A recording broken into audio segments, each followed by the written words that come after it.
Hello viewers, இது உங்கள் beauty garden. இந்த வீடியோவில் மேரிகோல்டு செடி பற்றி நான் சொல்ல போகிறேன். இது ஒரு ஹைப்ரிட் ரக செடி. இதில் வர சின்ன சின்ன பிரச்சனைகளுக்கு நான் சில டிப்ஸ் கொடுக்குறேன்.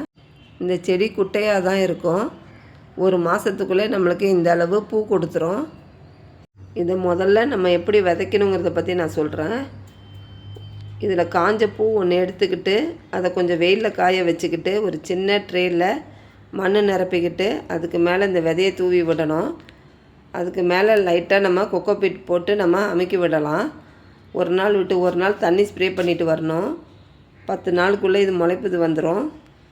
இதுக்கு மண் கலவைன்னு பார்த்திங்கன்னா ஒரு பங்கு தோட்டத்து மண், கொஞ்சம் மாட்டு எரு, கொஞ்சம் கொக்கோபீட், ஒரு ஸ்பூன் வேப்ப முன்னாக்கு எல்லாத்தையும் கலந்து நம்ம ஒரு 10 இன்ச் பாட்டில் நம்ம வச்சுக்கலாம்.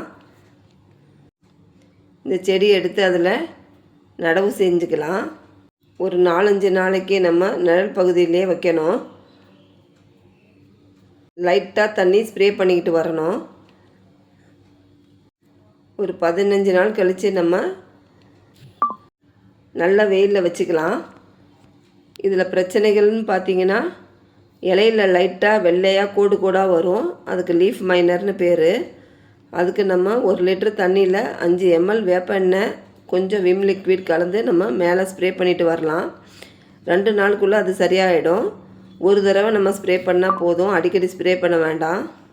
அதாவது இதுக்கு வர பிரச்சனை என்னன்னு பார்த்தோன்னா, மொட்டு விடும்போது அதில் சின்ன சின்ன புழு வந்து அது உள்ளே போயிடும்.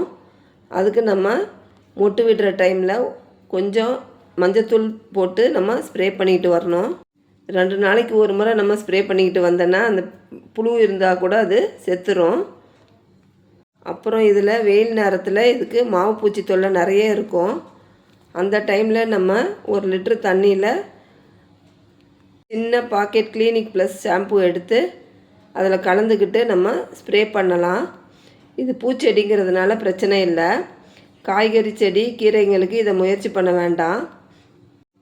இந்த செடி நம்ம தோட்டத்தில் இருந்தால் மற்ற பூச்சிகள் நம்ம காய்கறி செடிக்கு அட்டாக் ஆகாது.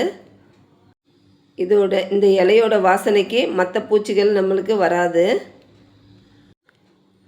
இது மஞ்சளும் சிகப்புமா கலந்த பூ. இது பார்க்கவே நம்மளுக்கு அட்ராக்ஷனாக இருக்கும். உங்களுக்கு இந்த விதை தேவைப்படுதுன்னா என்னுடைய கமெண்ட் பாக்ஸில் கமெண்ட் பண்ணுங்கள். இந்த செடி நம்ம தோட்டத்தில் இருக்கிறதுனால நிறைய பட்டாம்பூச்சி, வண்டுகள் எல்லாம் நம்மளுக்கு வரும். மகரந்த சேர்க்கைக்கு இது யூஸ் ஆகும். நம்ம தோட்டமும் பார்க்குறதுக்கு அழகாக இருக்கும்.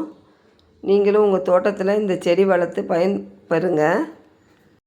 தோட்டத்தை அழகுபடுத்துங்க. இந்த வீடியோ உங்களுக்கு பிடிச்சிருந்தா என் சேனலை சப்போர்ட் பண்ணுங்கள், சப்ஸ்கிரைப் பண்ணுங்கள். தேங்க்யூ.